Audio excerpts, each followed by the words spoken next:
Hello everyone. आज का जो मेन टॉपिक है इस वीडियो को बनाने का वो है कि वेंडर चेंज हो गया है। तो अब कई सारे जो बच्चे हैं या कई सारे जो टेलीग्राम पे ग्रुप्स बने हुए हैं या फिर यूट्यूब की अगर आप कम्युनिटी पोस्ट पे भी देखोगे तो हर जगह एक ही बच्चा मतलब जो फ्रेशर्स है वो यही सवाल पूछता है कि अब PYQs का इररेलेवेंट हो जाएंगे। तो भाई चाहे वेंडर कोई भी रहे, PYQs कभी भी इररेलेवेंट नहीं होते हैं। PYQs हमेशा टॉप प्रायोरिटी रहनी चाहिए आपकी, ठीक है। आपका काम केवल ये है कि आप इन सब चीज़ों पे अपना ध्यान ना भटकाओ कि वेंडर चेंज हो गया, अब एग्ज़ाम कौन लेगा, अब कंडक्ट कौन कराएगा एग्ज़ाम, किसकी लैब होंगी, इन सब पे भाई अपना कंट्रोल है ही नहीं।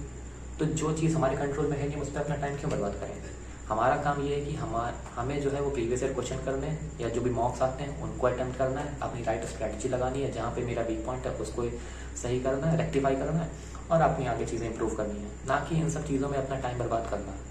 अगर आप फ्रेशर हो तो भाई अपना टाइम इन सब चीज़ों में मत बर्बाद करो, ना ही किसी टेलीग्राम ग्रुप पे या फिर किसी भी यूट्यूब की पोस्ट पे जाके कमेंट करो कि भाई PYQs इररिलेवेंट हो जाएंगे क्या, कि अब कोई नई वेंडर आ रहा है तो क्या PYQ लगाने चाहिए कि नहीं लगाने चाहिए, किस साल से किस साल तक लगाने चाहिए।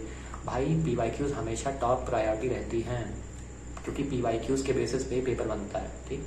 अब वेंडर चेंज होने से चीज़ें क्या होंगी क्या होंगी किसी को भी नहीं पता, लेकिन हमारे हाथ में क्या है, हमारे हाथ में PYQs रखे हुए हैं, PYQs की बुक रखी हुई है। तो भाई हमें उसी PYQ से प्रैक्टिस करनी है, हमें वही मॉक्स लगाने जो कंपनी बना रही है, ठीक। और वही मॉक्स लगाने जो प्रीवियस ईयर क्वेश्चन भी हैं। तो जो लाइव मॉक, हमारा काम क्या है, जो लाइव मॉक आ रहे हैं उनको अटेम्प्ट करना है, अपने स्कोर पे इतना रिलाय नहीं करना है, अपना केवल परसेंटाइल देखनी है और देखना है कि मेरा ऐसा कौन सा टॉपिक था जो मुझे आता था फिर भी छूट गया या मेरा गलत हो गया, सिली मिस्टेक ना हो। इन सब चीज़ों पे ध्यान रखना है, ना कि ये कि भाई आप किसी से पूछते फिरो या फिर डिस्कशन करते फिरो अपने दोस्तों के साथ कि यार अब ये चीज़ सही हो रही कि नहीं हो रही है। अपना काम केवल ये है कि हमारे हाथ में जो कंट्रोलेबल चीज़ें हैं हम उन पर फोकस करें। हमारे हाथ में मॉक लगाना, मॉक को एनालाइज करना, कहाँ पे मेरी गलती हुई वो चेक करना, ना कि ये सोचना कि भाई पेपर अब टफ आएगा कि पेपर लो आएगा। वो सब भाई अगर ये भी टेंशन हम लेंगे तो फिर SSC क्या लेगी टेंशन ठीक है। तो इन सब चीज़ों पे आप अपना समय मत बर्बाद करो, आप केवल पढ़ाई करते रहो और वही इंपॉर्टेंट भी है।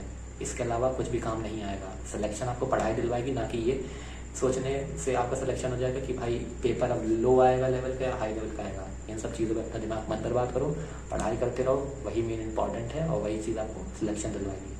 तो पढ़ते रहिए भैया, और कोई डाउट हो तो आप पूछ लेना कमेंट में।